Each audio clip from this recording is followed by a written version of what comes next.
I review the brand new Meghan Markle documentary titled Duchess of Dollars. Hi, all, Kinsey Schofield here, and I recently saw the new Meghan Markle documentary titled Duchess of Dollars. It stars some for familiar faces like Grant Harold, the royal butler, Richard Eden from the Daily Mail. We quote Richard Eden a lot. Emily Andrews, who you might be familiar with from this channel. And it basically goes in almost chronological order through some highs and low lows for Harry and Meghan professionally since stepping back as working members of the British royal family. And they basically just go through what's worked, what hasn't worked, and what the ultimate goals are. So one of the things that stood out to me as I was watching it was this idea. They show Harry and Meghan, or they show Harry specifically recording himself to get on the Freedom flight. And they show portions of the Oprah Winfrey interview, which, oh, that has not aged very well.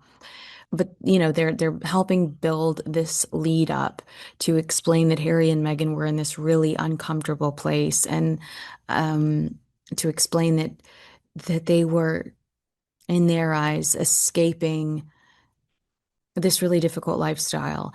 And I have had some friends that watched it with me disagree with me about this, but I do think we should consider that if Meghan, let's pretend that Meghan was eager and enthusiastic to represent the Commonwealth, and her ultimate goal was to marry into the royal family and get along with everybody and become a working member of the British royal family. Let's pretend, okay? Then my argument is, had Harry and Meghan been a little more patient, COVID would have hit. We were all locked in our homes for years, and patience is a virtue, obviously, but that break from the grind, that break from this new world for her, it would have come to a halt. Inevitably, as we've seen too, not only does COVID happen, which rocks us all, but in a year's time, King Charles and Catherine, the Princess of Wales, announced that they both have cancer. Had Harry and Meghan been, I mean, this was my takeaway. Of course, I want to talk to you about some of their deals that have fallen through, and some of the comments made by the commentators. But had Harry and Meghan been patient, not only do I think that COVID would have organically given them the space that they wanted or needed from the royal family, to figure out what they really wanted to do, which I think that they're still trying to figure it out, and they've had 5 years to figure it out. And I think that that's why Meghan specifically is making so many mistakes. But had they been more patient, inevitably, if you are on the side, or if you stand really where I stand, where Meghan, she wanted to be the bigger star. She didn't want to have to bow to Kate. She did not, Catherine, the Princess of Wales. She did not want to have to get anything, any sort of sloppy seconds when it came to Catherine. She was resentful that if Catherine was passionate about a certain charity or a cause, she couldn't pursue that. If you're in that camp and you feel like Meghan was envious and wanted a higher platform, honestly, she would have been given said higher platform had she just sat back and been patient, because inevitably the king and Catherine and Prince William, they were going to need Harry and Meghan had they been around. And Harry and Meghan weren't there when the royal family really needed a helping hand. And thankfully, we have Duchess Sophie, who's such a rock star. We have Princess Anne, Princess Royal, one of the, if not the hardest working member of the British royal family. Prince Edward, who we see all over the place all the time, so charming. Thankfully, others did step up to support King Charles and Prince William and Catherine and Queen Camilla. And Queen Camilla, I mean, that's who I first should have recognized, right? What a rock star she was throughout that process. And she never liked the limelight. So this has been an awkward situation for her. Or I think it was inevitably. She just rose to the occasion and is a shining star, but I don't think she ever wanted the attention the way that Meghan perhaps enjoys the attention. Um, but the royal family proved that they could do it without Harry and Meghan, but it would have been so nice if Harry and Meghan had the empathy and the compassion to have been there to help the royals. I know so many of you are watching this going, we don't need them. No, we don't need them. But wouldn't it have been nice if they would have been there when the royals just needed a helping hand or needed some empathy, sympathy, um, some backup? They didn't have it. They didn't have it from Harry and Meghan, I should say. And so knowing that there was this void that they left when they quit their jobs. Yeah, I don't have any sympathy when there's a documentary about Megan's Spotify deal falling through and Bill Simmons calling her a you know what grifter. It's kind of like karma. As I watched this thing unfold, I thought none of this had to have happened. If they would have just had a little bit of patience, sat down, sat back, COVID happens, everybody goes into lockdown, everybody's priorities start changing, and people just they either become closer or they I don't know. I just think that was a missed opportunity for them. They had jumped on a plane and flown to the United States to be closer to Meghan's mom, and they've really alienated themselves from everyone since then. But Duchess of Dollars goes through how they hit the ground running when they step back as working members of the British royal family. They get this huge Netflix deal. Don't forget they were talking to Quibi before they quit as working members of the British royal family. So we believe they were trying to negotiate these deals before they even left.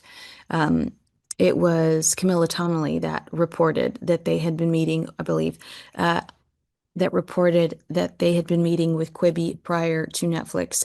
Harry had some sort of deal with Apple Plus, but I think that deal changed a bit when he signed with Netflix.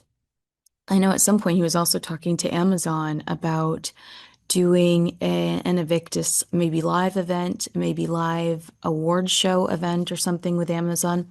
All of these opportunities that were once discussed, Apple Plus, he inevitably records the Me You Can't See with Oprah Winfrey.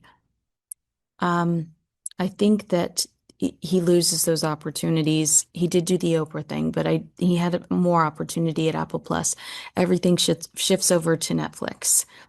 Um, then they secure the Spotify deal. The Spotify deal blows up in their faces. Spotify's like, there are reports that Meghan is making last minute changes, up to the second.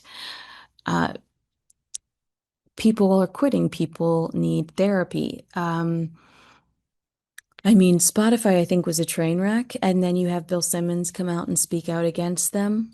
Why are they still with Netflix? Maureen Callahan's made the point on this show. Could it potentially be because they want to be there for Meghan if and when things go south? If God forbid, knock on wood, things go south in her marriage. Um, I don't know why Netflix continues to hang on based on the content I've seen.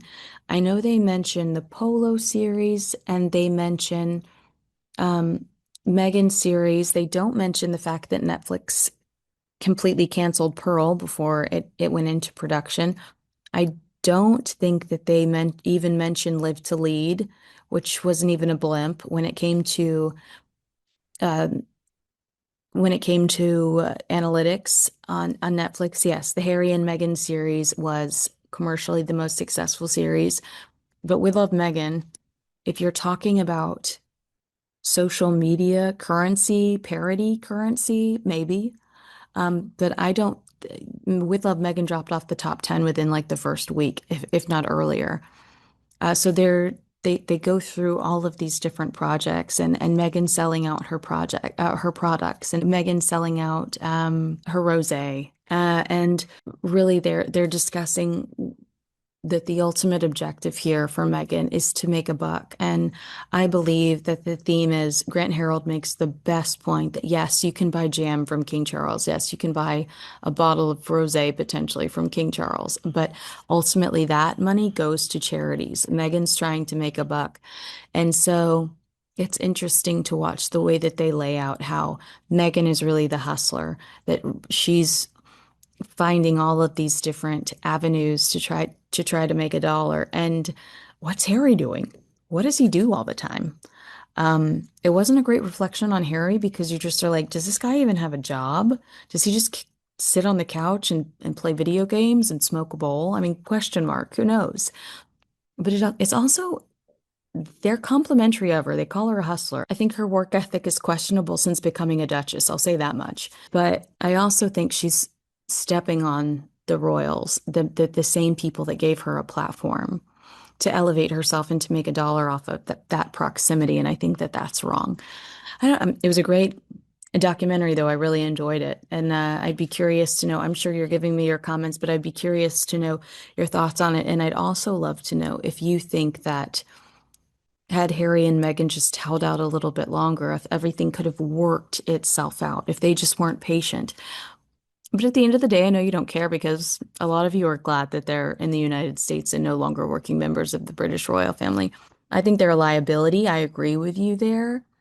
But it's hard for me to process giving up so much and for what? 16 bathrooms in Montecito and never being able to leave your house. I don't understand the appeal.